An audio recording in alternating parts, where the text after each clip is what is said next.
Nú ætlum við að ræða vinstrið, við getum sagt vinstrið eftir VG, við ætlum að vera kaldaðinn, en VG var með flokksþing helgina, þar sem var svolítið tekist á framtíðina, hvert VG ætlaði að fara og hvort það tækist að endurreisa finna ræturnar eins og sagtir. Við höfum oft rætt VG hérna og ýmsir haft skoðanir á stefnu flokksins að undanförnu. Það var hópur á þinginu sem að vildi leggja það til að stjórnarsamstarfinu er slítið strax, að þetta væri fullreynt. Við höfum rætt það hérna við Rauðaborðið oft og ég man eftir einu sinni að þá vorum við að ræða þessa stöðu við Drífu Snædal sem frægt sagði að það var eins og að geta skít að vera í samstarfi við Sjálfstæðisflokkinn fyrir VG. Að hún sagði einhvern veginn að þessi lína eða þessi stefna sem hefði verið rekin undanfarin 7 ár hefði ekki bara eyðilagt VG, heldur eyðilagt vinstrið á Íslandi. Og þess vegna ætla ég að fá hingað fólk til þess að ræða svolítið VG og vinstrið á Íslandi. Hérna eru komin Rósa Björk Brynjólfsdóttir sem fyrrverandi þingkona, bæði VG, það ekki? Jú. Og Einar Ólafsson, skáld og bókavörður. Og einn af þeim sem að flutti þessa tillögu sem ég nefndi hérna áðan að stjórnarsamstarfinu er slítið strax. Margrét Pétursdóttir verkakona sem var einu sinni varaþingkona VG, eða ekki? Já, og Guðmundur Auðunsson, hagfræðingur sem hefur kosið VG, varstu ekkert að lista? Ég var í framboði á sama lista og Margrét hérna, við unnum saman í þeim kosningum 2009. Þetta er fólk sem á allt fortíð inn í VG. Við getum sagt að hérna veri rætur VG, ég veit ekki hvort það veri rétt. Sem við erum að leita það núna. Einar, er þetta ræturnar? Ég var að hugsa að ég hefði kannski átt að bara nefna það hérna því að það verður nú að leita rótunum sko. Á þessum fundi náði ég kannski átt að segja það er þarna Rósa og Magga og Guðmundur Auðunsson og þetta eru rætur. Já. Hérna eru símanúmerinn og ringi bara í þær ef þið vilja náða sambandið við þau. Það er náttúrulega þannig í þessu flokki sem hefur skroppið svona mikið saman að hérna ef maður er að tala gamla góða VG þá er náttúrulega stór hluti að bara farin. Ræturnar eru út allt. Já, ég veit nú ekki sko það er eitthvað slatti farin en kannski í rauninni ekkert svo óskaplega margir sko. Ég held að það sé meira kjósendurnir sem að fóru. Herðu, en tillagan hérna sem að þú lagðir fram með öðrum að slíta stjórnarsamstarfið strax, hún var ekki samþykkt? Ekki upphaflega tillagan sko, þannig að það varð niðurstaðan var að endurskoðana og flytja í svona veikari mynd, getum við sagt. Þú hefði viljað að bara niðurstaða núna í dag væri það að Svandís færi og tilkynnti Bjarna og Sigurði að VG væri fara út úr ríkisstjórn. Já, ég hefði viljað þó að það var náttúrulega upphaflega hugmyndin, en ég veit líka að það eru svo sem sko alveg rök með og móti því, þetta er svolítið bratt að bara halda landsfundum einhverja helgi og viku og á mánudeginum standi formaður flokksins uppi með það að fundurinn hafi bara ákveðið að slíta stjórnarsamstarfi. Það gerði Samfylkingin í Þjóðlífskjallaranum 2009. Já. Það gerði Björt Framtíð á fundi sem Heim í stofu, en var náttúrulega hluta til var hann rafræn. Þannig að voru fleiri en komast fyrir í þessari stofu, reikna ég með. Já. Og þetta hefur gerst áður, þetta er bara klassískt. Þau eru bara komið nóg, þetta er röng stefna á hættuminni. Já. En reyndar sko var nú í umræðum á fundinum, þá var nú að vísa í ýmislegt annað svona eins og til þess þegar Björt Framtíð sleit og svona og það eru kannski ekki alltaf sömu aðstæður þegar svona gerist þegar Samfylkingin sleit þarna á sínum tíma þá var í rauninni ekkert annað í boði af því að það var bara Austurvöllur var bara dag eftir dag fullur af fólki og svona sko En hins vegar eins og ég sagði sko þegar ég var alltaf andvígur þessu stjórnarsamstarfi frá upphafi og ég sagði í ræður sem ég flutti á flokksráðsfundi 2017 þegar var samþykkt að fara í þessa stjórn og ég greiddi atkvæði á móti og þá sagði ég meðal annars að ég sæi alveg fram á það að það myndi halda áfram að verða fundir á Austurvelli þó að VG væri komið í ríkisstjórn og það sannaðist nú bara núna daginn þegar verkalýðshreyfingin hélt fund og þá var mér nú orðið sko að þegar að verkalýðshreyfingin væri farin að boða fund til að mótmæla aðgerðum stjórnarinnar fyrir utan alltaf fylgistap og allt það að þá væri náttúrulega komið kannski að því að vinstri flokkur eins og afti yrði bara að hugsa sig vel hvort að þetta halda þessu áfram. Flokkur sem á rætur í sósíalískri verkalýðsbaráttu verkalýðshreyfingarinnar. Já. Þegar verkalýðshreyfingin er farin að mótmæla slíku flokki þá er náttúrulega eitthvað stórkostlega. Já, og þá er bara spurningi er hægt að halda eitthvað áfram. Nú það var samt sem sagt niðurstaðan var þessi að það var sest niður og þetta var náttúrulega líka svona spurning það ef að það vissi í rauninni enginn almennilega hvernig færi með þessa tillögu ef hún yrði bara einfallega felld þá yrði það slæmstaða og eiginlega var forustan svolítið í kannski þeirri svona klemmu að vilja hvort ég láta samþykkja hann ég fella. Þetta eiginlega, ég var að útskýra þetta fyrir manni áðan. Það var þess að VG vildi taka kökuna og klíninni framan í Bjarna Benediktsson. Það vildi líka éta hana og geima hana. Já, það var kannski eitthvað svoleiðis. Þetta var svolítið svona óskikja að þú gætir eiginlega gert hvað sem við kökuna, sko. Já. Sagt þetta en gert hitt. Já. Þannig að sömuleyti fyrir okkur sem stöndum fyrir utan VG þetta mjög skrítið niðurstaða, sko. Þetta að lesa í hana, hvað merkir þetta eiginlega? Já, ég skil það vel og því leyti þá kannski þetta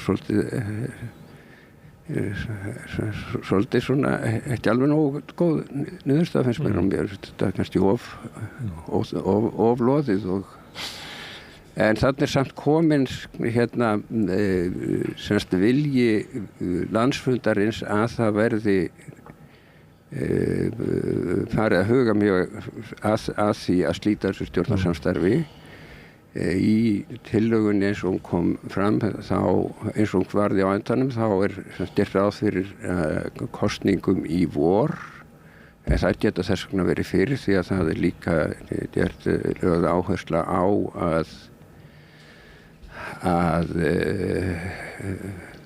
ráðherra VFD og þingflokkur standi mjög fast á félagslegum gildum í því sem þarf að gera núna og þannig er í rauninni undirtónni sá að það sé alveg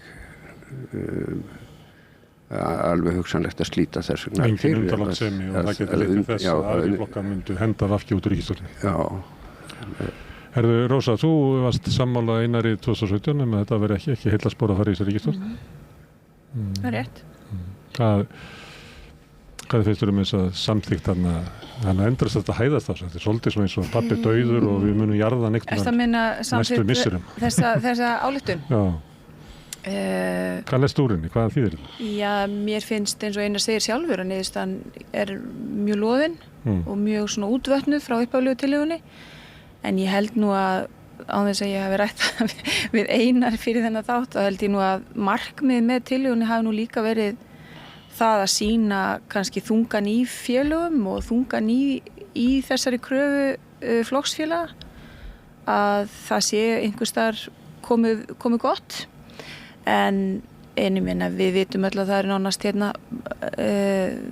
hryglur í þessu stjórnarsamstarfi í hverju viku þannig að það verður erfiður vetur og það eru flestir gera ráð fyrir því að það verður kosið fyrir heldur en í október næstkomandi þegar raun og veru kjörtímabilið er lokið. Og vor getur þýtt maí, vor getur líka þýtt mars. Og ég meina fyrir landsfund á segir náttúrulega Svandís það í fjölmiðlum að hún sé þess fylgjandi að stefna að kosningum í vor.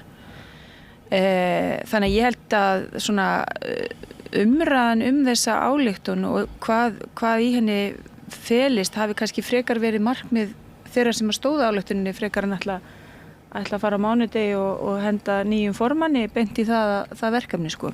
En hefðu þið ekki viljað fá bara atkvæðagreiðslu það réttu penn sem að vilja slíta stjórnarsamstarfi núna? Hefðu ekki viljað það? Sko þetta er náttúrulega til í þess sem Rósa Björk segir að það var kannski ekki endilega meiningin að það yrði örugglega bara strax slitið í stjórninni en við hefðum kannski alveg eins vilja fá bara sko ég hefði gjarnan viljað kannski að það kæmi þá bara þannig að það kæmi með breytingartillaga við þessa tillögu það yrði kosið hana og það gengdi þannig Sem er dregin tilbaka og búin til svona... Já, svo var náttúrulega líka sú sko, áhætt að það kemur hreinlega frávísunartillaga og frávísunartillaga þarf bara að taka fyrir strax án umræðu og þar með hefði tillagan verið bara úr sögunni. Þannig að það var svona margt að líta með það að hvernig ætti að koma þessu í gegn. Þetta var... En það ekki, Rósa, stundum það bara þannig að það er komið tími til þess að við segjum bara af eða á. Það ekki alltaf hægt að búa til einhverjum svona málamilun og já á það ber hins vegar að líta og hins vegar náttúrulega mörg sjónarmið í þessu. Já, en það hefur líka bara spurning hvenær nóg komið og hvenær ekki komið þannig í sögu VG núna þegar það mælast sko við 3%? Sko. Jú, það í raun og veru bara, fyrir mér persónulega finnst mér bara mjög dapurlegt að horfa á það að Vinstri-hreyfingin grænt framboð sé að mæla svona lágt og fyrir utan þing. Vegna þess að við sem að sitjum hér við borðið, við náttúrulega höfum, eins og þú nefndir, höfum all okkar forsögu og sögu í þessari hreyfingu og ég get nú ekki trúa því að við viljum það að hún hverfi alveg, en allavega tala ég fyrir mína hönd að það ekki... Flokkar náttúrulega líka bara eins og hljómsveitir og það bara... Já, og svo... Bara fyrir líð og stofna nýja hljómsveit og... Já, en ég minna það... Já, akkurat, en það fyrir eftir hvers konar hljómsveit það er. En skilur, maður getur líka velt í fyrir sér, sko, er fyrir löngu búið að draga þessa rauðu línu eða er löngu komið, sko, nóg? Akkur komið nóg núna þegar við erum að nálgast kosningar? Það vandinn, sko. Ef þú ferð alltaf við þröskuldin og það á endanum verður að segja þótt að þröskuldir sem ég gæti farið yfir núna sé lágur með alla sem ég farið yfir hingað, þá bara komið og við erum komin á lág. Ég hef ákveðin skilning á því líka að forysta Vinstri-hreyfingarinnar græns framboðs með nýjum formanni svona vilji nú afgreiða þessi fjárlög fyrst, sko, áður en að það dregur eitthvað meira til, en ég hef alveg skilning á því að klára fjárlögin sem að náttúrulega verið að fara að vinna í núna á þinginu. Gæti það ekki bara sprengt ríkisstjórnina líka? Jú, það getur líka vel verið, það getur bara verið til þess að það sé ákveðin atriði þar inni sem að bara verði niðurstaða að það bara sé ekki lengra haldið. Nokkur 1000 milljarðar sem gætu? Já, ég meina það líka... Ef maður tekur það sem eina var að segja að það væri erindi þingsins til þingflokksins að þá það þannig að það bara mjög líklegt... Þú meina landsfundarins? Landsfundarins, þá það bara mjög líklegt að þingflokkur og ráðherralið VG gerir slíkar gröfur breytingar á fjárlögunum að Sjálfstæðisflokkurinn og Framsókn geti ekki kynnt í. Já, allavega held ég að núna þegar formenn stjórnarflokkana hittast og ræða saman að þá að sjálfsögðu þetta eitt af því sem að Svandís hlýtur að koma með því borði og við þau samtöl, en það ekki... Þetta svolítið vegur þyngra heldur en að einhverju þingmenn tuði eitthvað eins og þingmenn Sjálfstæðisflokksins heldur þarna heill landsfundur sem kemur og kemur sér niður ákveðan skilaboð inn í forystuna inn í þingflokkin, þannig að það eitthvað sem að held ég að þurfa að taka upp í samtali við ríkisstjórnarborðið. Það alveg á hreinu. Margrét og Guðmundur, þið eru farin úr VG og eru ósátt við þá leið sem að flokkurinn hefur valið? Já. Ég nefndi að því að Drífa held ég að við satt þetta tvisvar við borðið, sko, að þessi stefna sem við getum kennt bara við Katrínu, að við ekki bara eyðilagt VG, eins og við getum alveg sagt að sé staðan í dag. Það má vel vera að setja endur eins og VG, en ég meina VG eiginlega, þú veist, ég held að flesti sem hafa tekið þátt í þessu hreyfingu bara þetta ekki þangað sem við ætluðum, sko, en hafi líka eyðilagt Vinstrið.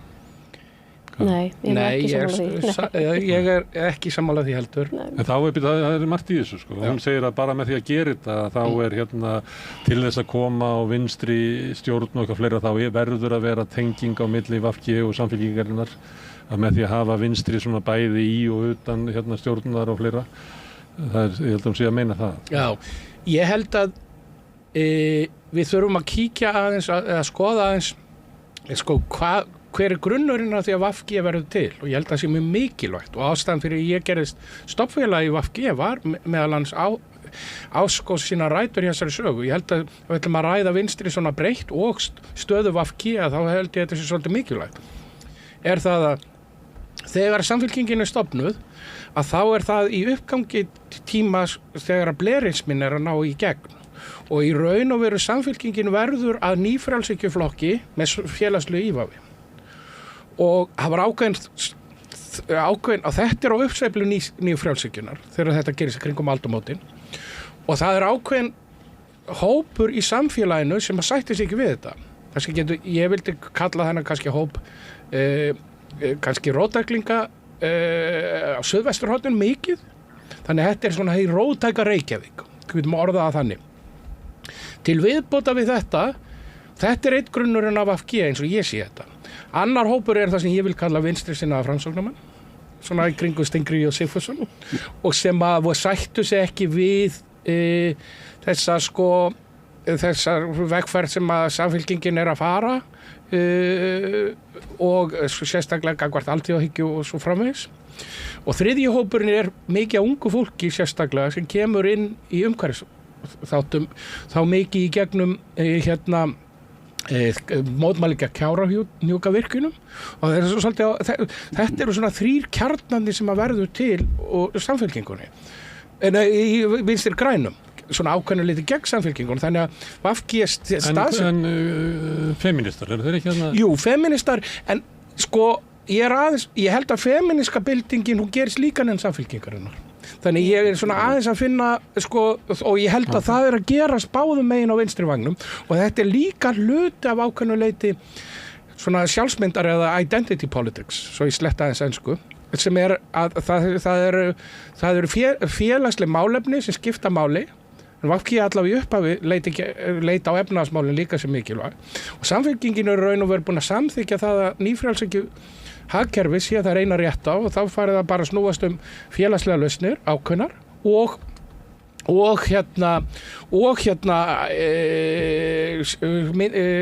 hópastjórnmál. Baráttu réttindamál, homma, lesbía, feminisma og svo framvegis. Og þetta held ég gerist og þetta bæði innan VG og Samfylkingar og þess vegna nefndi ég þetta ekki, en þetta vissulega þáttur inn í VG. Sko vandamáli við þetta og VG mátti eiga það þeir stóðu, þetta var eini flokkurinn sem var að vara við frjálshyggjusöllinu, sökkinu, sem að leiddi síðan til hrunsins. Og þess vegna var ég mjög ánægður með stöðuna sem gerðist, svo ég hlaupi líka bara hratt yfir. Sko vinstristjórnin 2009-2013 voru vonbrigði, sérstaklega fyrir róttæklinga sem mig. Og það voru tækifæri sem að genga okkur úr greipum, þó að margt hafi verið vel gert. Það voru tækifæri, til dæmis að allt í einu eignaðist almenningur í gegnum opinber félög og banka, stóran hlut, mikið af húsnæði. Hvers vegna var þetta ekki sett inn í félagslegt húsnæðisbatteri? Alla áspyrki og allar þessar íbúðir sem var að taka af fólki. Og svo þetta fyrsta sem að ríkisstjórn Sjálfstæðis- og Framsóknarflokks gerir að selja þetta fyrir slik. Þetta einn af grunnmistökum sem leiðir meðal annars til húsnæðiskreppunum sem við höfum í dag. Og svo kemur stóra sjokki, þannig að það er komin ákveðin vonbrigði þarna inn á vinstri vagninn. Og svo þegar að VG gengur í samstarf með Sjálfstæðisflokknum, að þá það bara allt og stór biti fyrir marga að gleypa. Ég veit að Einar hefur lengra langlunda geð en margir aðrir, en fólk fór skelfingulostu og þetta frækt hvernig Drífa fór og svo var þetta verra og verra. Ég verða að viðurkenna það, ég sagði mikið alveg strax úr VG en það tók mig ekki langan tíma að gera það og þá svona ákveð tráma sem að fólk að gangi í gegnum sko, á vinstri vagnum. Ástarsorg og sem betur fer fyrir okkur sem að komum í úr þessum sko, svo ég færi aftur í þessuna kjarnana sem upphaflega svona þessu róttæka Suðvesturhorns kjarna, að við fundum okkur í sósíalistaflokknum, allavega mörg hver. Og ég held að það hafi bjargað því að við urðum ekki landlaus. Og ég held að það hafi skipt gífurlega miklu máli. Svo ég veit þetta búin að vera svolítið löngu máli, en þannig ég okkur að komin að því. Ég held að sósíalistaflokkurinn hafi í raun og veru bjargað vinstrinu á þessu leiti að þessi róttækni, hún fær sér farveg sem getur haldið áfram. Þessi róttækni, ég veit að ákveði róttækt fólk innan VG, en ég held að þessi róttækni sé marguleiti farin, en það flokkurinn er mjög lítill á það sem ætti að vera höfuðvíð hans hérna Suðvesturhorninu. Framsóknarmennskan má ekki segja það að ekki alveg eins vel inn í framsókn heima. Umhverfisveisinnar eru bara finnst margir landlausi vegna þess að þeim finnst ekkert hafa verið gert. VG búin að vera ríkisstjórn, meðal annars átt að tryggja umhverfismálin þar. Þannig að þess staðan hjá VG ætti ekki að koma mannum óvart vegna þess að allir þessi þætti sem byggðu flokkin uppálega eru smátt og smátt að hverfa. Þó að einstaklingar innan flokksins kannski tilheyra þessum mismunandi hópum. Þannig þessi þrífætti kollur að hann er allir fættirnir farnir. Já, í raun og veru. Kannski hangir helst á framsóknarfótinu. Magga, hvað?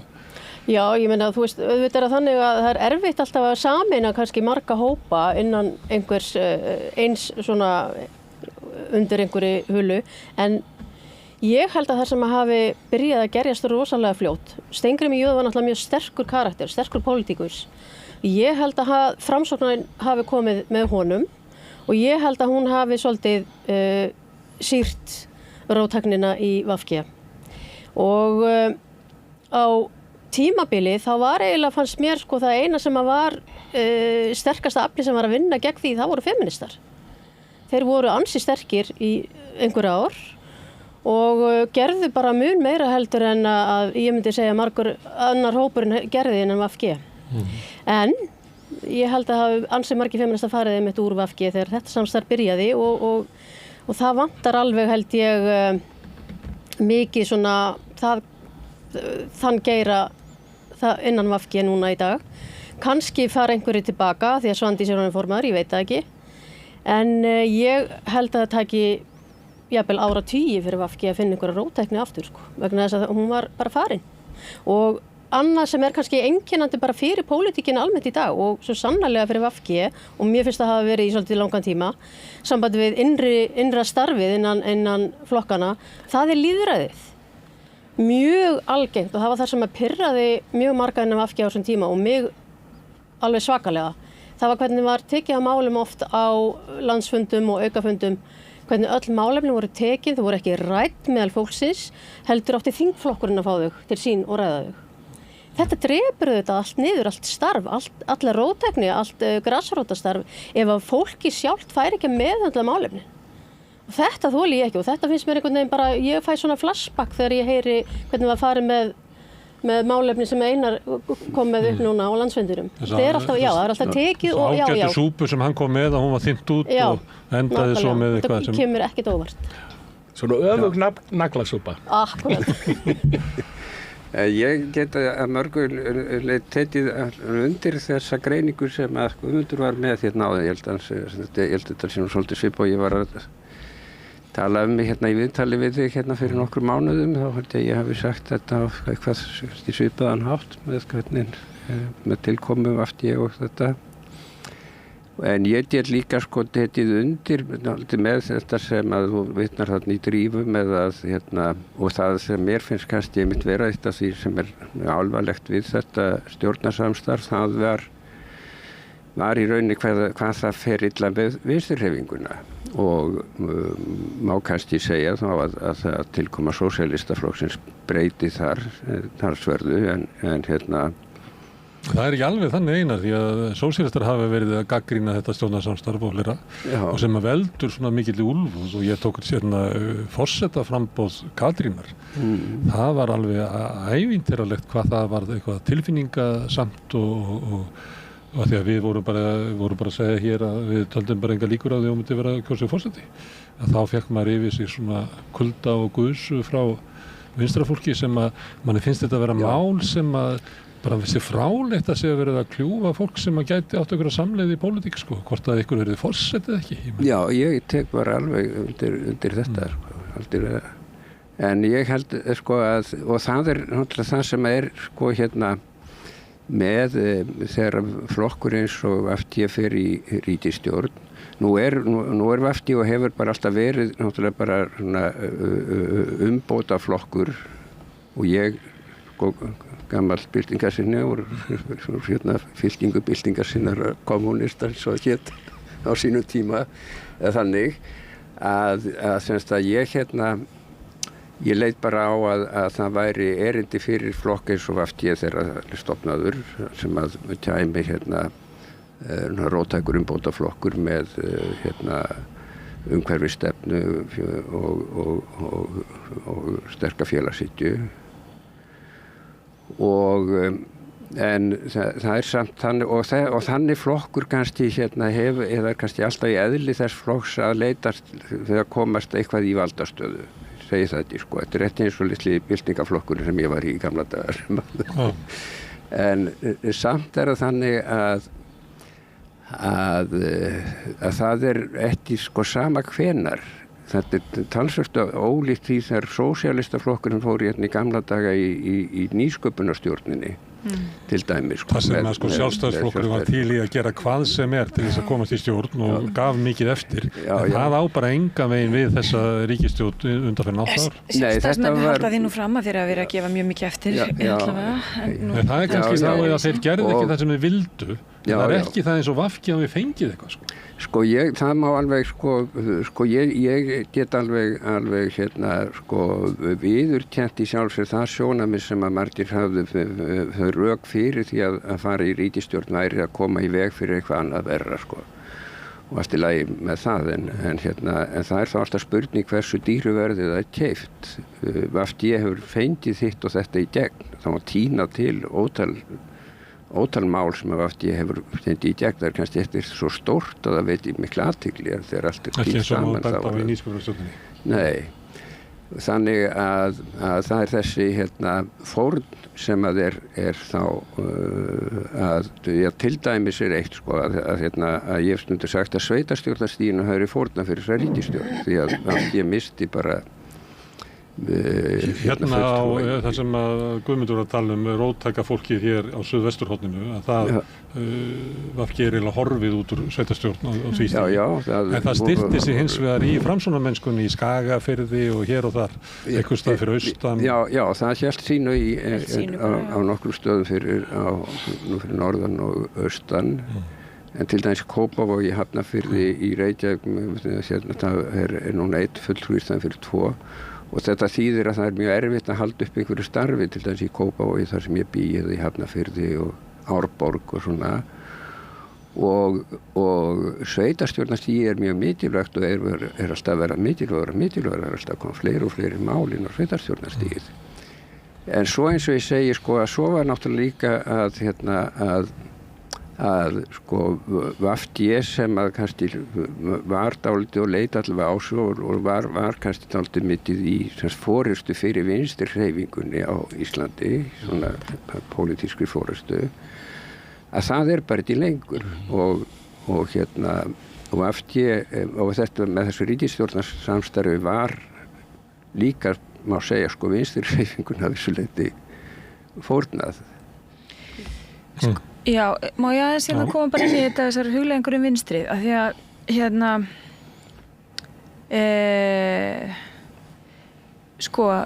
Íslensk samfélag er gríðarlega mikið efnishyggju samfélag og það er mikil einstaklingshyggja sem að ríður hér ríkjum og ræður hér ríkjum og það eiginlega raun og veru er Íslensk samfélag svona gegnsýrt af bæði markaðshyggju og einstaklingshyggju og það er svona republikana ég myndi kannski ekki alveg að ganga svo langt að segja það en svona miðað við mörg lönd í Evrópu þá er Íslensk samfélag ansi hægri sinna og það er í raun og veru þessi frálshyggja sem farin að teygja sig alls langt inn til dæmis í skólastarfi þar sem verið að hrófla við aðalnámskrá og viðskiptaráð telur sig vera þess telur sig vera einhver aðaleikara í því að tala menntamál þjóðarinnar og svo framvegis.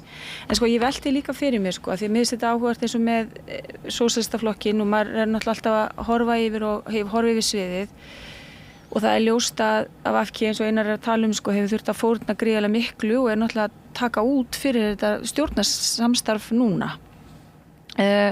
Samt er sósíalistaflokkurinn ekki búinn að mælast neitt í neinu skoðanakönnunum og VG Já, ég meina á tímabili skilurðu, ég meina stundum hefur VG haldið sér inni og verið að detta í raun og veru niður og aldrei hreyfist sósíalistaflokkurinn neitt almennlega fyrirgefðu, ég bara, þannig er það. En ég vil bara taka fram að sósíalistaflokkurinn er vinstra með VG. Já, bara ég ætla aðeins að klára. Aðeins að því að heyri þetta svo sondið, fekk 4,1% í síðustu kosningum. Næsti flokkur sem hefur náð árangri við að vera vinstra megin við Alþýðubandalagið VG held ég að fengi 0,2%. Sósíalistaflokkurinn mælist inn á þingi þrátt fyrir að ekki náði inn á þing sem einstakt í Íslandssögunni.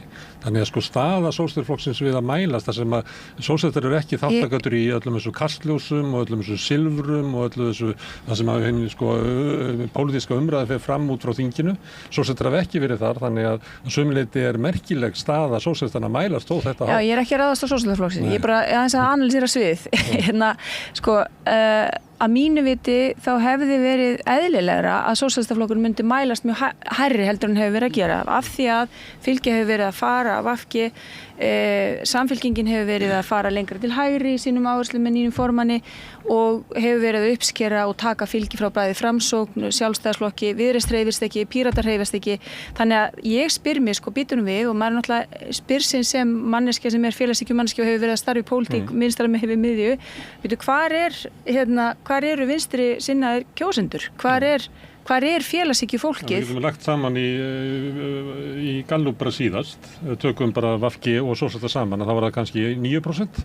Alþýðubandalagið 1990, þau hefðu viljað sjást í svona 16-20%. Já, og ég meina VG mældist náttúrulega 16,9% í, hvenær var það? 2016 eða 17? Þannig að það er að máli veltaði fyrir sér hvort að vinstri sinnaði kjósendur sé farin að dreifa sér mikið til hægri?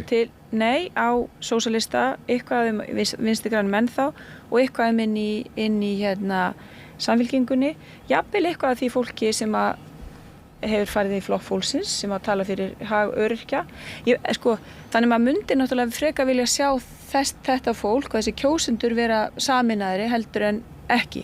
En við erum líka að sjá þetta með hægrið. Hægrið er að tvístrast og sundrast út og suður og allt umkring. En þannig maður saknar þess náttúrulega að vinstrið sé þá ekki þetta sterka, öfluga mótvægi við þessa frjálshyggju, einstaklingshyggju og markaðshyggju sem er að tröllir í hér ríkjum og hefur verið að gera það. Þá komum kannski að því sem að Drífa er að segja að það saminast ekki vinstrið með hlutaði inn í ríkisstjórn með Sjálfstæðisflokk. Hvað ætlar að fara inn í andrið á Valhöll og sækja vinstrið þar? Já, ég er bara að velta þessu upp að því að það er líka áhugavert að segja, akkur eru við þá ekki sameinaðri heldur en þetta? Akkur þurfum við þá ekki öll einhvern veginn að vera þá sterkar og sameinaðri heldur en raun ber vitni? Ég held þetta Að því að ég má aðeins klára, því að eins og Magga er að segja, það er ekki þannig og kannski er það einhver þróun sem er að gera sem að mér finnst að vissuleyti varhugaverð, þar að segja inni í stjórnmálahreyfingum eiga þrífast alls konar skoðanir. Það eiga að vera róttækur armur og þá að vera armar sem eru að berjast fyrir ákveðnum málum og svo framvegis. Það er mín skoðun allavega að það sé betur farið að við getum þá verið þá stærri inn í herberginu eða jafnvel húsinu frekar en að dreifa sér í íbúður í blokkinni og eitthvað. Þetta er gagnrýnin sem hefur verið sett á Bjarna Benediktsson formann Sjálfstæðisflokksins að hann unir engum, þannig að þessum klofnar flokkurinn bara aftur og aftur í höndunum á honum. En það má líka segja það VG Katrínar Jakobsdóttur að það bara allir sem eru ósammála eru bara farnir og eftir situr bara Einar og hinir sem eru sammála. Já, en ég meina það er líka bara, það er oft líka sterkur leiðtogi með mikið persónufylgis á sínum tíma sem að kemur sér og er náttúrulega, það var ekki þetta að horfa fram með því að þetta er einn farsalasta stjórnmála kona sem við höfum átt en leið að þegar það er mjög sterkur leiðtogi sem er ekki það vantar líka liðið með. Þá þarf náttúrulega hópurinn að kunna það að vera með eitthvað leiðtoga á þess að láta hann drotna yfir á hópnum. Við getum alveg tala okkur endalaust það, hvernig það er. Ég er bara að reyna að analýsera hvernig vinstrið er komið og í hvaða brot við erum farin að það er sem að skildi kannski marga líka eftir svolítið og mig allavega sem að fór út var það að fyrir það fyrsta hvernig datt forystufólki VG það í hug að þeir getu haft einhver áhrif á hægrið að reyna verja eitthvað vinstri innan þess samstarfs svo sannarlega ekki femínískar áherslur. Það hefur ferið samstarfi flokk sem er bæði stærsti rasistaflokkur á Íslandi og með mestu perrana og hafa verið að halda verndarhendi yfir perranum sem er Sjálfstæðisflokkurinn. Hvernig dettur þeim í hug að þau missi ekki fólk? Það er nú annar flokkur sem er að ógnar þessum Ég veit það núna, já, hann er að vera stærri en svona var staðan auðvitað fer fólk í burtu. Ég held að þetta sé þetta er mörguleyti lykilatriði er það hvað hvar finnur fólk sig? Ég, sko, þessi kvörnun eða þessi svona 9-10 þingflokka alþingi er bara svipuð þróun og við sjáum í nágrannalöndum okkar. Þannig að við þurfum ekki. Ástæðan fyrir því er ekki endilega, ég held að ástæðan fyrir því er það, við lifum á skrýtnum tímum, ég veit þetta verið sagt áður, er það að eftir hrunið, þó við höfum ekki fengið vinstri sveifluna sem við byggast við, þá leystist, að má segja sem að vitni nú í Gramsci, er það að gamla samfélagi er dáið en nýja samfélagum gengur svolítið illa að fæðast. Og það er akkurat á þessum viðsjárverðu tímum sem að alls konar, þá kvarnast það sem að fólki finnst vera lausnin. Ég held til dæmis að sé ekki tilviljun að Sósíalistaflokkurinn kemur fram og hann kemur fram með mun róttækari stefnu heldur en hafði verið hjá vinstrimönnum almennt bara síðan allavega Sósíalistaflokkurinn gamli var hér. Og þetta er nýtt. Þetta er nýtt inn í umræðuna. Síðan getum við sagt að það verður til ákveðin uppstokkun á hægri vagnum, að þetta sem maður getur kallað svona velferðar íhaldið, að það fær nóg. Og það birtist meðal annars í flokki fólksins og þannig að það stokkast upp líka þessar breiðfylkingar sem voru til á hægri vagnum vegna þess að þrátt fyrir allt að það er að tala það í áratugi að það hafi vinstri flokkar verið klofnir en hægri flokkarnir er alltaf sameiginlega og þá veit ég ekki, það var nú kannski framsókn talið með þessi vinstri flokkur vegna þess að þeir áttu auðvitað ákveðna sögu í alþýðuhreyfingu sem voru samvinnufélög sem breyttist auðvitað svo allir þekkja en samt þrátt fyrir þetta voru þetta breiðfylkingar þessi flokkar VFG var eins og ég var að mennast á áðan ákveðnu leyti breiðfylking og alþýðuflokkurinn kannski síðst vegna þess að það klofnaði eiginlega allt sem út úr þeim flokki sem að vildi eitthvað annað en þannig var fjórðflokkurinn til og það var frekar svona stabílt kerfi og núna á þessum tíma það mörguleit ekkert óeðlilegt kjósendur vita ekki hvert þeir vilja fara það bara að taka dæmi að framsóknarflokkurinn sko hann sveiflast alveg allt svakalega núna hann komin niður í 6,5% í skoðanakönnunum 6,2 og ég minni á það að þeir fengu 4 borgarfulltrúa og kostnað í seinustu kosningum og þeir voru með engan og svona hreyfingar á fylgi eru algjörlega nýjar í Íslandssögunni. Samfylkingin næstuði hvarf og núna þetta orðinn flokkur mælast með 25-30% og við erum margir búin að gleyma því að það ekki langt síðan að Samfylkingin náði engum þingmanni á Suðvesturhorninu. Ekki einast og allir leiðtogarnir voru það.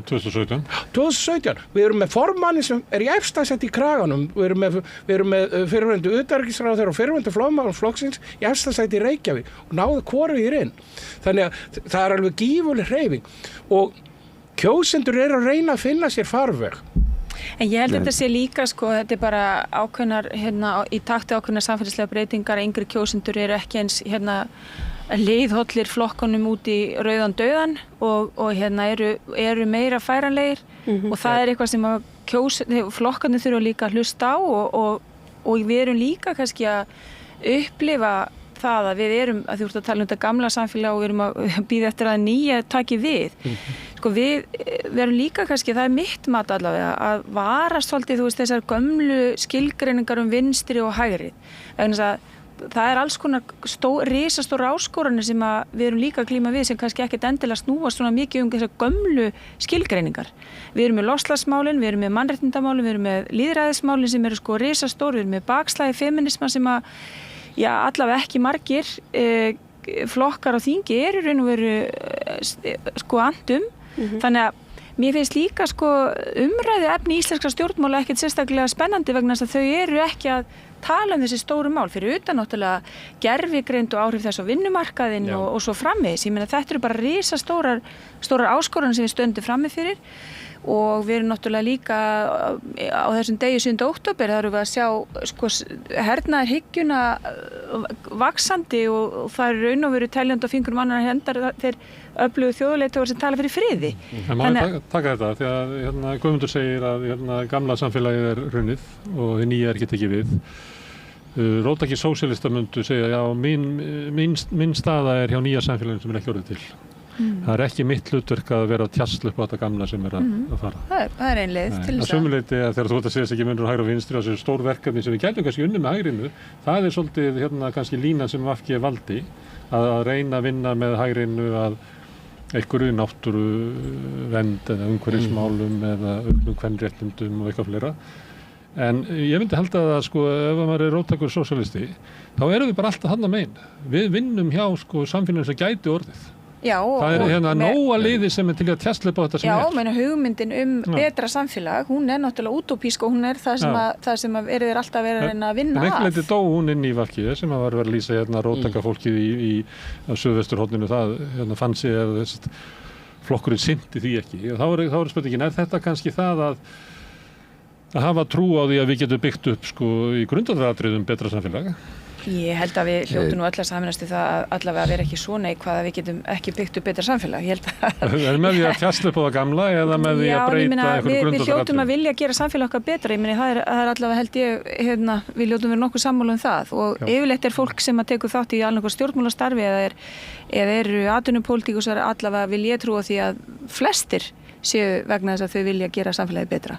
Þannig að það held ég sé nú alveg svona heilt yfir vil ég trúa, kannski barnalegt að mér en ég mótmælti þessu einu sinni þegar maður hefur boðið upp á þáttastjórnanda að segja að ég og Óli Björn vildu bæði vinna að því að gera samfélagi betra og öllum líði betur og ég sagði nei, það er bara ekki rétt. Já, ég með því að bara náttúrulega mjög ólíka sína á það. Það hafa ekki þá stefnu að allir hafi það betra í þessu samfélagi, þannig er það bara. En ég held að það er náttúrulega alveg rétt að yngra fólk, ég hef sagt bara fólk bara innan við miðjan aldur, hvað sem hann nú er, hefur miklu minni tilfinningu fyrir hugtökunum með vinstur og hægri heldur en var áður. Það er sumir segja bara að vinstur og hægri séu úrelt og svona. Ég er reyndar mjög ósammála því vegna þess að vinstur og hægri, það er eins og við stílið það bara í þessu auðvaldsþjóðfélagi að það byggist á þessum stétta andstæðum milli auðvaldsins og alþýðunar og það er bara ennþá, það verður ekki breyst síðan á 19. öld með það að hér er eitthvað auðvald og hér er eitthvað alþýða. Vandi okkar er það auðvaldi í stjórnaríkisvaldinu og það er bara höfuð vandamál Íslands samfélags. Já, og síðan er það þannig náttúrulega að eins og var þegar Vinstri-hreyfingin Grænt framboð er stofnuð að þá er það að vinstri menn sem að vildu taka inn umhverfismál og feminisma og svona, þeir litu svo á að hægri flokkarnir, þeir myndu aldrei hafa neina forystu í þeim efnum og þannig er það náttúrulega að því leyti sem að loftslagsmálin eru kannski orðin meira og minna svona viðurkennd af öllum fyrir utan einhvern svona fámennu samsæriskenninga hópi að sé alvarlegt mál. Það var það ekkert þegar var verið að stofna VFD fyrir 25 árum En hægrið kaupir þetta eins og flokkur sem þeir eru með í ríkisstjórn.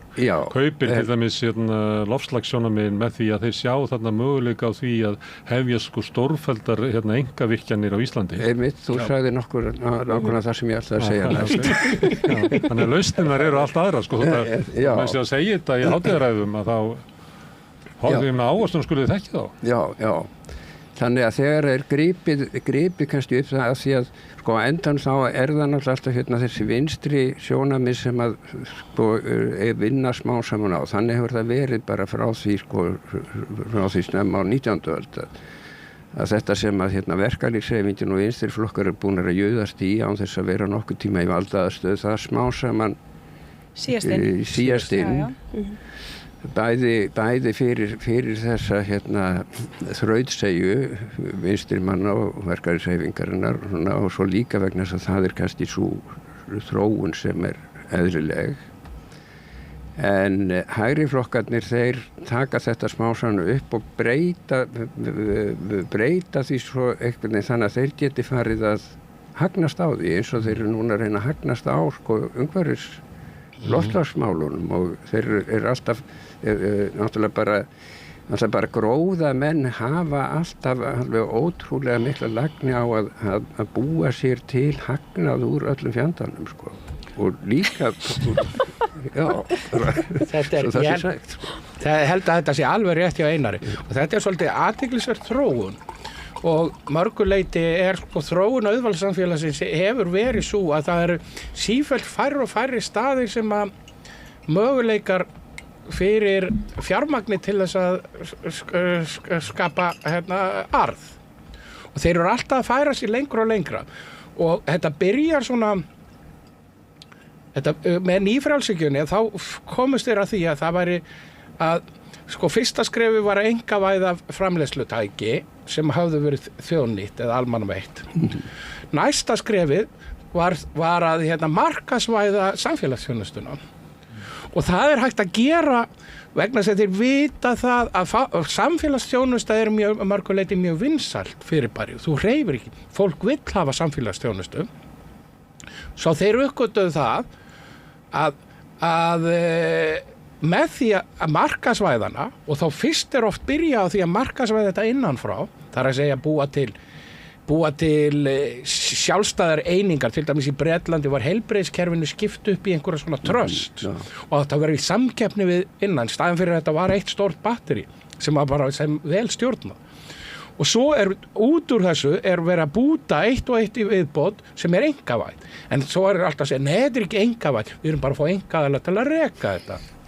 Og þetta, með hjúkrunarheimilin eru mjög gott dæmi þetta, að þetta voru almannaþjónusta, annarkvort í höndum hins og opinbera eða í höndum líknarfélaga eða félagar aldrara sjómanna, þetta var allt samfélagslega rekið. Þetta nefnilega svolítið merkilegt fyrirbæri að það mörguleiti gott að skoða vegna þess að í raun og veru stór hluti á almannaþjónustu í raun og ekkert annað en fólk sem að vinna. Þannig að í raun og veru langstæðsti kostnaðurinn laun. Og hvernig ætlar að græða þessu? Þú sparar ekki einhverju yfirbyggingu með því að einkavæða til dæmis að yfirbygging í öllum þessum smá einingum sem eru í öldrunarþjónustunni í dag miklu starra, miklu dýrara heldur en að vera með eina yfirbyggingu yfir þessu öllu landinu. Það bara segir sig sjálf. Þannig að það eina sem hægt að gera að keyra niður launin. Þá raun og veru með því að einkavæða þetta, þá segja stjórnmálamæðinir oft já, við getum sparað. Þeir bjóða bara 95% af því sem við vorum að tala. Hvað gera þeir? Ræsting annað dæmi. Þeir reka allar þessar reynslu miklu ræstinga mest konur. Þetta ræstingafólk sem hafði verið, til dæmis á spítölunum, voru sérhæft starffólk og ráða síðan farandverkafólk, hvort sem það innlent eða erlent, einhverju 3-6 mánaða og ræsting á sjúkrahúsum sem dæmi þetta lífspursmál. Þetta eitt af grundvallar atriðum á sjúkrahúsi, það grunnþjónustunni. Og þessi markaðsvæðing samfélagsins það sem að þeir hafa verið svo sniðugir að gera og ég held að þetta sé hægri menn og auðvaldið, það búin að fatta nýja leið til að græða og vindmyllurnar annað dæmi. Og svo það svolítið merkilegt líka það að því að þú myndist á artificial intelligence, íslenskt orðið? Gervigreind. Að sko þetta dæmi byltingakennda þróun sem að sko í raun og veru hvar verður þessi tækni til? Hún verður til innan samfélagsins í háskólunum. Hún verður til meðal fyrst og fremst innan háskólana. Það þar síðan taka sko einkaaðilarnar þegar að búa að gera allar grunnrannsóknir sem þeir tíma ekki að borga og búa sko búa pening úr þessu. Þetta, ég alveg sammála þér að Rósa, að þetta alveg gífurlega stort mál vegna þess að núna erum við allt í nú komin við höfum séð sjálfvirknivæðingu innan framleiðslugeirans, verksmiðjunum, með róbótum og svo framvegis. Þetta fyrsta skipti sem að stóri hlutar í þjónustugeiranum getur verið sjálfvirknivæddir í gegnum þetta og þá kemur stóra spurningin. Að þetta í eðli sínu þetta samfélagslega gott að við erum að sjálfvirknivæða ákveðna þætti. En hver tekur arðinn af þessari eða setur reglur og ekki bara reglur, ég vil ganga miklu lengra en segja það að það er arðurinn sem skiptir máli vegna þess ef almenningur ætti að stjórna þessu ef við erum komið með tækni sem gerir það verkum að við þurfum að vinna bara 15 til 20 tíma á viku til þess að halda samfélaginu gangandi, þá myndi almenningur vilja það. Allir í þessari sjálfvirknivæðingu innan kapitalíska kerfisins, innan auðvaldskerfisins, það verður alltaf, ef eitthvað þá er að lengjast vinnutíminn. Og það verður að mjólka meira út af starfsfólkum. Hvers vegna? Vegna þess að það er hagstæðara, það er það sem að þeir græða mest á og þeir hugsa þetta allt út frá sínum eigin hagsmunum og auðurinn til auðvaldsins sem hluti af þjóðargangunni hefur stækkað. Ég get ekki ágætis dæmi hérna sem er sjálfvirknivæðing fiskvinnslu. Ef við tökum bara síðustu 30 ár að fólki sem að var að vinna í fiskvinnslu á þeim tíma og það er launatekkar sem er farnir út úr fiskvinnslunni eru svona, þegar ég reiknaði þetta fyrir 2 árum var eitthvað 36 milljarðar á ári. Það var ekki hagur sem að fór til þeirra sem að voru í fiskvinnsluna eftir. Nei, þeir fengu bara ekki betri kjör. Það fór ekki til samfélagsins, það fór ekki til sveitafélagana, það fór bara til eiganda fyrirtækina sem að stóðu í þessari sjálfvirknivæðingu og þannig mun þetta gerast í öllu það sem að sjálfvirknivæðingin kemur. Nákvæmlega og þannig komum við að grunnum, svo ég ljúka þessu máli mínu, þetta er það að þarna skiptir hægri vinstri alveg gífurlega miklu máli vegna þess viljum við ef við ætlum að nýta þessa tækni til hagsbóta fyrir mannkyn, að þá verðum við ákveða það að ágóðin og framleiðnin sem er sköpuð með þessari tækni, hún tilheyrir fólkinu, ekki eigenda fjármagnsins, auðvaldsins. Og þetta er lykilatriði inn í framtíðina. Annars situm við uppi með eitthvað svona eins og Hunger Games, þar sem að 10% samfélagsins búir í einhverju virki og tekur alla ágóðana samfélaginu. Rósa, hérna verið haldið fram að hægri og vinstri hitt vísmáli. Já, ég held nú líka að Guðmundur sé nú líka hitti kannski svolítið naglan á höfuð með því að tala 10% þeirra sem að búi í ákveðnu virki, því þannig er staðan núna í dag. Að það er þetta 1% eða 10% sem að hvað mælikvarða sem við höfum sem er náttúrulega alltaf að verða ríkar og ríkar og þeir sem að þetta bil er alltaf að breykka og það er það sem við höfum verið að sjá þá þróun eiga sér stað núna síðustu árin og áratugina. Og af hverju getum við ekki spornað við því? Af hverju erum við ekki með nógu mikið aðhald, hvort sem það er verkalýðshreyfingin eða fjölmiðlar eða stjórnmálahreyfingar eða bara almenningur sjálfur, hvernig stendur á því?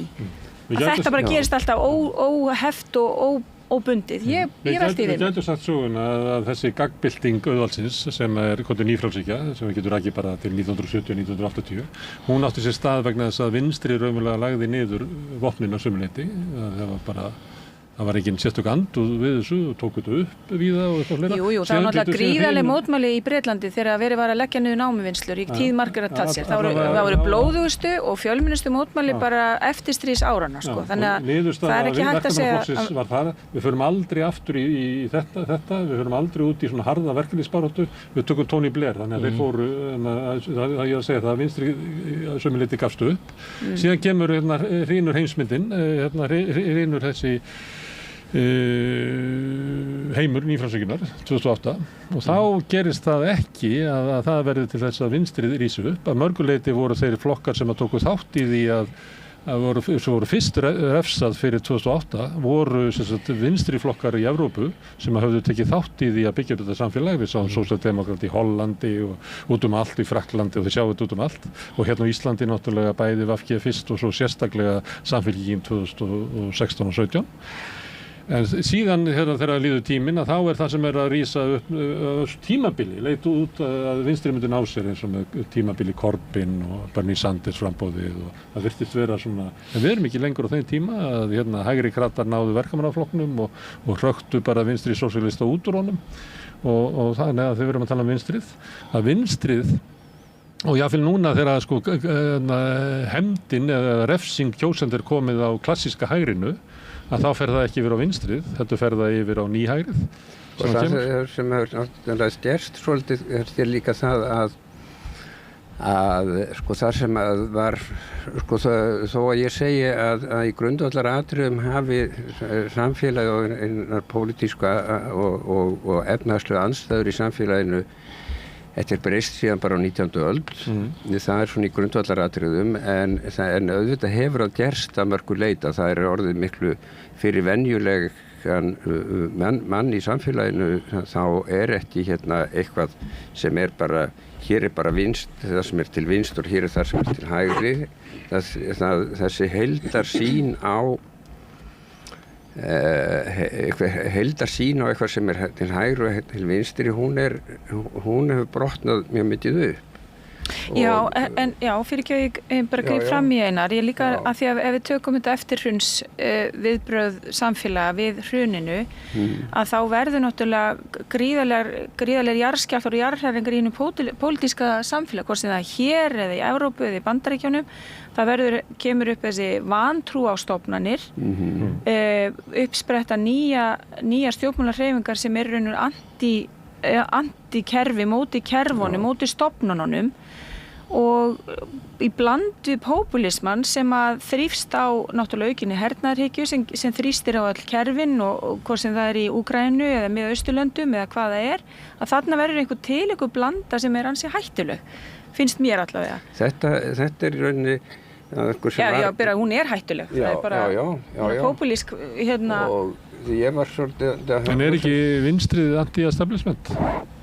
Hvað segirðu, ekki vinstrið? Vinstrið anti-establishment, ætti þeir ekki að vera að taka þátt í þessu, að benda á að kerfin sem ykkur var treyst en þau töldu að myndi redda öllu. Ég segi frekar, ekki vinstri frekar að halda vörð þær stofnanir og þær regluverkið og búa til reglur, það má ekki setja neina reglur hér neitt hér í íslensku samfélagi. Hvort sem það símanotkun í grunnskólum eða bara alls konar reglur. Það kannski helsta mistökin sem við gerðum líka í hruninu, vinstri, það var akkurat þetta, að byggja nákvæmlega upp eins sömu bygginguna eins og hafði verið áður í staðan fyrir að byggja eitthvað allt annað.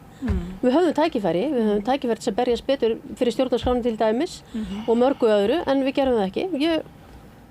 Hvað það ég veit ekki. Já, það er náttúrulega eitt og það en ég alltaf rifja upp tíma fyrir aldamót þegar verða þessu uppstokkunni af vinstrinu hér og það ýmist að breytast bara í vinstrinu víða og það að koma þá líka dálítið fram þessar populísku hreyfingar. Ég var til þess í Noregi fyrir kringum 1990 og þá það þannig að þá skynjaði það svolítið þannig Fremskrittspartiet að koma sem hægri sinna svona populískur flokkur þar sem hefur svo bara komist til nokkur áhrifa að þar náttúrulega búið að byggja upp, þar sósíaldemókratarnir búin að vera að byggja upp velferðarsamfélagið í áratugi og svo kemur þessi Fremskrittsflokkur þarna með framfaraflokkur með gagnrýni á velferðarkerfið og að mörgu leyti þá sýndist mér að fólk tæki undir þá gagnrýni af því að þetta var orðið svo mikið kerfi og þó að kerfið þessi kannski í grunninn kannski gott að byggt upp til að búa til eitthvað gott þá upplifði fólk það svolítið að þetta væri orðið svo mikið kerfi. Svo það bara öryrkja á Íslandi, þeir ekki þetta grátið yfir að eiga viðskipti við Tryggingastofnun ríkisins. Það finnst það hryllileg stofnun. Og mér fannst svolítið að vinstrimenn og til dæmis verkamannaflokkurinn, kratarnir í Noregi, gátu ekki alveg svarað þessari gagnrýni á velferðarkerfið og þetta svo sem þetta ný gagnrýni hefur verið svona mallandi lengi en þarna kom hún mjög upp og þá í staðinn var að taka dálítið undir kannski nýfrjálshyggjuna í staðin fyrir að bregðast styrkja, já, í staðin fyrir að styrkja og líka bara endur skapa kerfin. Endurhugsa, já. Það er nefnilega svolítið þannig að vinstrimenn lendi því að vera að verja sko kerfin og missa þar leiðandi einu sem áttu vinstrimenn framtíðina sko. Já, og við töldum að við værum á leiðinni til aukis jöfnuðar og jafnréttis. Nei, ekki ef við alltaf í vörn við að verja sko kerfin sem að Sjálfstæðisflokkurinn byggði upp. Í kringum 68 þá kemur náttúrulega líka þessi gagnrýni á kerfið hjá 68 tíðslóðinni. Það er orðið átt síðan verið 50 ár. Já, ég myndi að nefna hérna áðan sko. Heyrðu þið fréttaflutningin hjá RÚV í sambandi við daginn í dag? Já, við höfum kannski kallað okkur vini RÚV hingað til en sveimir þá og ég væri til í að sjá það bara út í hafsauga eftir hennar fréttaflutning. Það þjóðarmorð Ísraels á Palestínumönnum á Gaza er Hamas að kenna. Það er stefnaði á RÚV. En þarna þegar þessi gagnrýni á kerfið kemur 68 þá er kannski þessi tilfinning með hægri og vinstri dálítið skýr og það verður sko hjá 68 tíðan komu rótættir vinstri hópar og svona sko.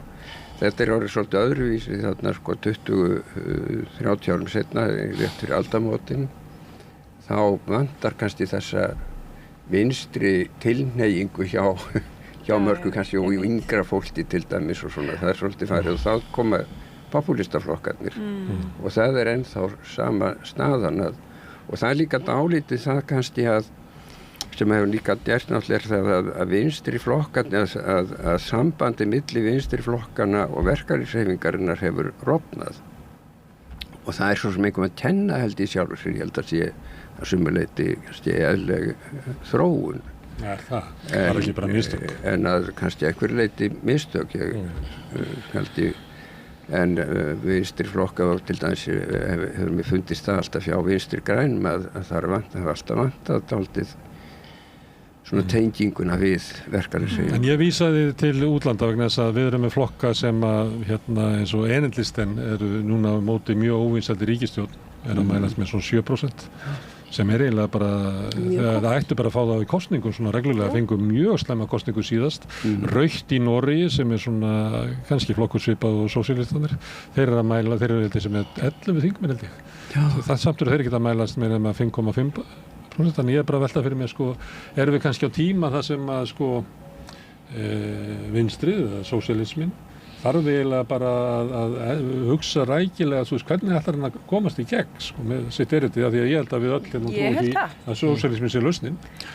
Ég held að þarna sért að hitta naglan á höfuðið svolítið, er það að, svo ég vitni sem að Rósa var að segja áðan, er það að það hefur aukist einstaklishyggja í samfélaginu og það er svolítið merkilegt með til dæmis aldamótakynslóðana og setokynslóðana er það að hún er með sterkari einstaklingshyggju heldur en margar aðrar kynslóðir en á sama tíma er hún með töluvert víðsýnni þar að segja gagnvart homum, lesbíum eru kannski með sterkari réttlætiskennd en vantar þessa svona samkenndar hugsun og það getur verið að sé fyrir svona róttækaflokk eins og sósíalistaflokkin og Rautt og Enedlistin eins og VG ætti að vera og eins og VG ætti að vera og var kannski einhvern tímann eða var það, einhvern tímann allavega var hluta sko, við erum að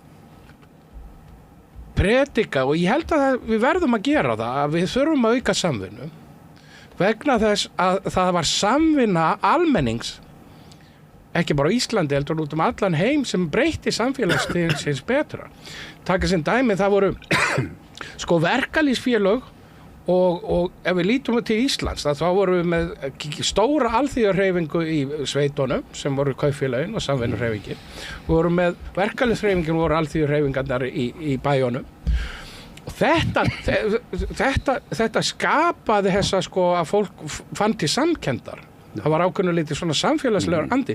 Vandamálið í dag er það að við náum þessu að hluta til í gegnum málefni eins og við erum búin að ræða málefni í Palestínu að fólk sko réttlætiskennd, það er sterk réttlætiskennd hjá unga fólkin, það vantar ekki. Það vantar bara þessa sko samvinnu. Hún birtist ákveðnu leyti í ákveðnum málum eins og baráttunni gegn þjóðarmorðinni í Gaza og þá kemur kannski þetta unga fólk út og segja og þá byrjar það að vinna með öðrum og það vonandi að hinu góða en við þurfum að þetta segja að unga fólki hafi bara of litla jákvæða reynslu af félagslegu starfi. Já, og nákvæmlega það sem ég var að segja og ég held að líka það hefur breyst það, sko, eldri kynslóðir að það kynntust félagsstarfi þeir voru ekki með síman og sjónvarpið einu sinni kynntust félagsstarfi í kringum ungmennafélög, gegnum skáta gegnum, þetta voru allt og þetta pólitísk félög eins og Samvinnuhreyfinguna og